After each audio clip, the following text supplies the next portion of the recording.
Jadi kalau cerita tentang Kadipaten Pakualaman itu nampaknya berbeda dengan cerita-cerita kerajaan-kerajaan lain.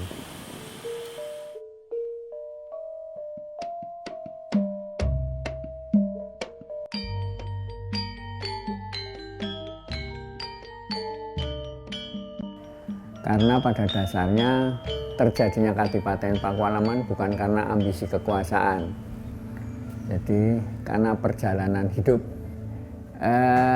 Pangeran Notokusumo itu adalah putra dari H.B. I, Hamengkubuwono I, di mana di dalam kerajaan itu Kasultanan, di mana Hamengkubuwono I itu terjadi pada tahun 1755, perjanjian Diante, pisahan dari Keraton Solo.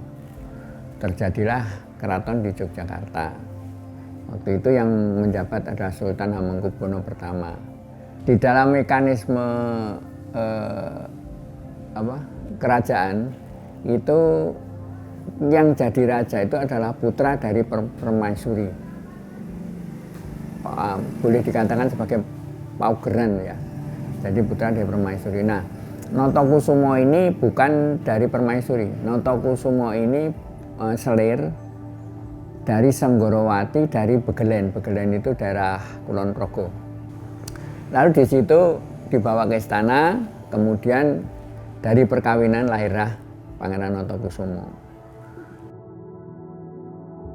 Kemudian di dalam konstelasi dunia terjadi perubahan. Perancis kalah sama Inggris.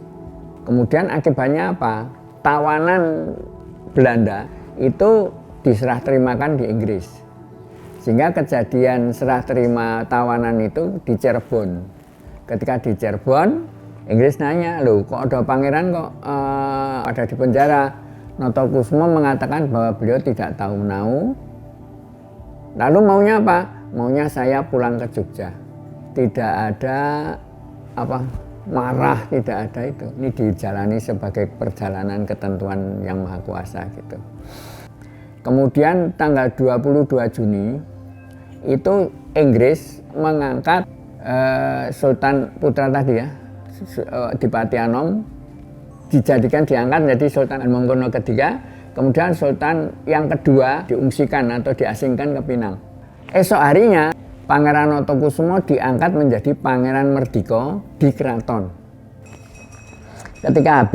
IX meninggal, itu kan kosong gubernur. Lalu Sri Paduka Pakualam itu diminta untuk menjadi gubernur. Beliau tidak mau, saya tidak mau. Saya tetap wakil gubernur posisi saya. Pejabat gubernur.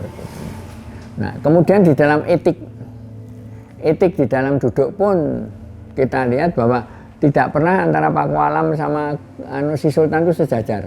Mesti Pakualam mundur 10 cm. Dari perjalanan kita tadi pecah di H.B. I, tapi karena perpecahan itu bukan karena ambisi, jadi tetap berjalan kembali lagi, kemudian menyatulah menjadi daerah istimewa. Di kita, di Pakualaman itu kita tidak punya artefak banyak.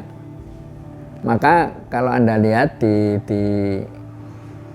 depan itu juga sebagai warning, juga sebagai peringatan artefak Pakualaman. Jadi ketika Anda masuk alun-alun, itu masuk Regol Donoworo itu ada di situ Wiworo Kusumo Winayang Reko.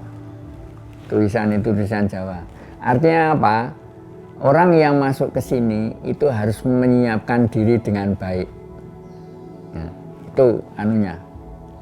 Kemudian yang kedua, Anda lihat di kiri dan di kanan. Di kanan itu ada Ganesha. Itu artinya apa? Keilmuan.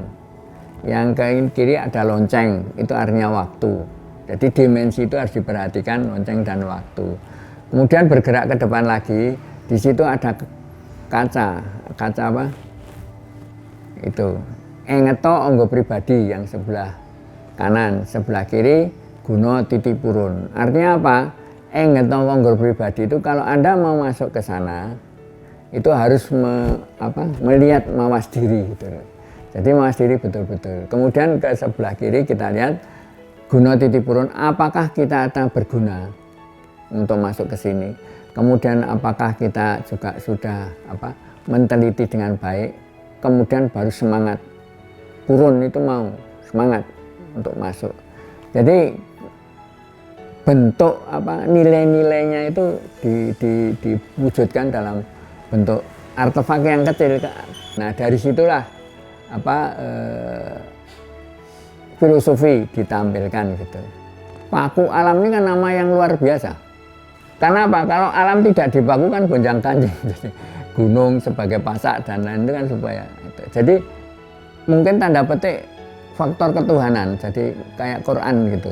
Menurut saya analisa yang saya gunakan dari tadi proses, kemudian lihat nama penggunaan paku alam. Kemudian yang kedua namanya unik, yang unik di sana yang sering saya sampaikan itu, di sana itu ada senjata yang namanya tombak Kiai Buyut. Memang ada dua, keris, kalau keris dari keraton ada Kiai Buntet. Kiai Buntet itu artinya pengawal. Jadi kalau penobatan itu Kiai Buntet disematkan. Kiai Buntet itu informasi yang saya terima itu Buntet itu memang di belakang. Jadi di belakang keraton gitu. Tapi dari Kiai Buyut, tombak Kiai Buyut itu dibawa oleh Senggorowati. Jadi ibunya Notokusumo. Itu wujudnya tombak. Mengingat filosofi nama, kemudian senjatanya, kemudian potensi saat ini. Ini rangkaian dari pemikiran, sehingga filosofi yang sederhananya satu lorong itu isinya kan esensi kemanusiaan, nilai-nilai kemanusiaan.